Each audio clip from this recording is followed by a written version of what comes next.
अस्सलाम वालेकुम।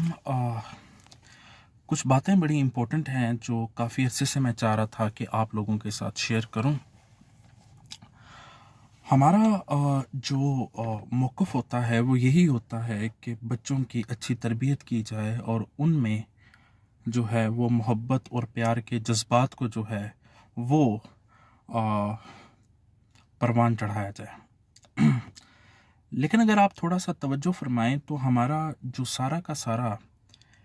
Educational system है, उसका जो फ्रेमवर्क है, वो कंपटीशन की बेस के ऊपर जो है वो डेवलप हुआ हुआ है। और इतिहास गवाह है कि जब जहाँ पर भी कंपटीशन आया है, वहाँ मोहब्बत जो है वो दाखिल ना हुई, बल्कि एक अना, एक हसद और एक जो नफ़रत है, उसी ने परवान जो है वो पाया है। अब ये तमाम के तमाम जो डिस्मल प्रॉब्लम्स हैं, जिसमें एनवाय है, हेट्रेड है और ईगो है, ये सारे के सारे उस बच्चे में उस वक्त इनपुट कर दिए जाते हैं कि जब उसकी कैपेसिटी नहीं होती अंडरस्टैंड करने की। और आयरॉनिक बात यह है कि हम फिर बच्चों से डिमांड करते हैं कि वो हमें रिस्पेक्ट दें और वो मोहब्बत से गुफ्तगू करें, जबकि ऐसा बिल्कुल भी नहीं हो पाता। और अगर आप थोड़ा-सा और गौर करें, तो मैं समझता हूँ कि ये एजुकेशनल सिस्टम नहीं है, बल्कि ये एजुकेशनल इंडस्ट्री है। बाज़ औक़ात मेरा विज़िट होता है किसी भी शहर में, किसी भी जगह पे, तो उधर जो स्कूल और कॉलेजेस के जो आउटर लुक है वो नज़र आती है, तो उसमें आप देखेंगे कि डिफरेंट बैनर्स जो हैं, डिफरेंट जो कार्ड्स हैं और बिल बोर्ड्स हैं, वो डेमॉन्स्ट्रेट किए जाते हैं,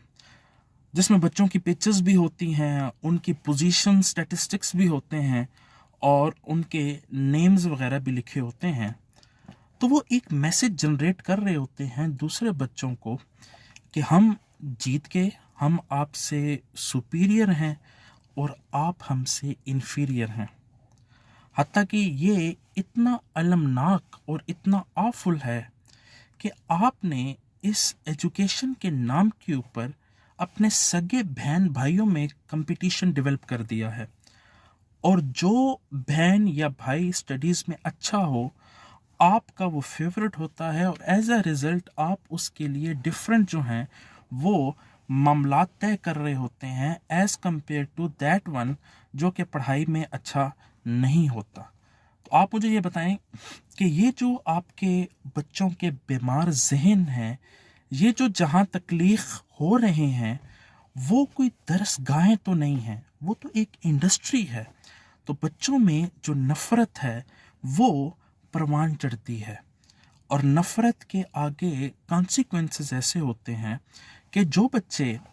किसी प्रोफेशन में चले जाते हैं, चूँकि शुरू से ही उनको सुपीरियर बनना सिखाया गया है, तो वो ग्रैब करते हैं लोगों के गिरबानों को या लोगों की पॉकेट्स को। अब सबसे बड़ा अलमिया जो है वो ये है कि हमारे यहाँ फर्स्ट पोजीशन, सेकंड पोजीशन और थर्ड पोजीशन को बहुत ज़्यादा फोकस किया जाता है, जबकि जो बच्चे की गुड डीड्स होती हैं, इंटेंशंस होती हैं, उनको बिल्कुल इग्नोर कर दिया जाता है।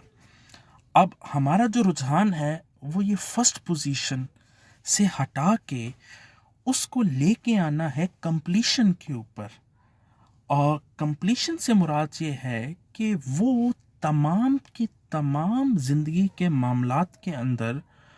ऑल राउंडर होना चाहिए। और सबसे इम्पोर्टेंट और इतिहास गवाह है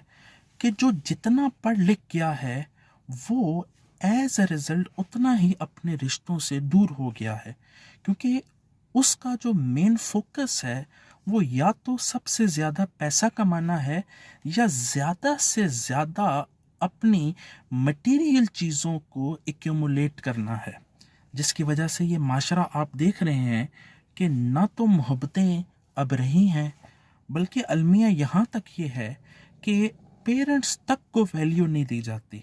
और ये पेरेंट्स ही का सबसे बड़ा मसला है کہ پیرنٹس ہی کی طرف سے بچوں کو یہ ٹارگٹ کیا جاتا ہے کہ they have to score well and have to earn at least first second third position. And جب ان کے اندر یہ کمپٹیشن اور مقابلہ ڈیولپ ہو جاتا ہے اور وہ آگے سے آگے بڑھنا یہ جان لیتے ہیں کہ پیسہ اور مقابلے کی صورت میں ہم کسی کو ڈیفیٹ کر سکتے ہیں، وہ پھر پیرنٹس کو بھی خاطر میں نہیں لاتے اور وہ ڈس رسپیکٹ اور ڈس اوبیڈینٹ جو ہیں وہ بچے بنتے ہیں. سو ہمیں سب سے زیادہ ٹارگٹ کرنا چاہیے ان چیزوں کو کہ جو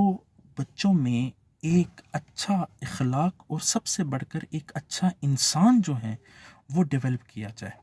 تاکہ سب سے بہترین میں سمجھتا ہوں کہ انسان کا رویہ اگر آپ نے اسیس کرنا ہے تو اس کے تمام معاملات آپ دیکھیں کہ وہ اپنے سے جو کم تر ہیں، جو جینیٹورز ہیں، جو سویپرز ہیں، ان کے ساتھ وہ کیسے کمیونیکیٹ کرتا ہے. This is very important thing to understand.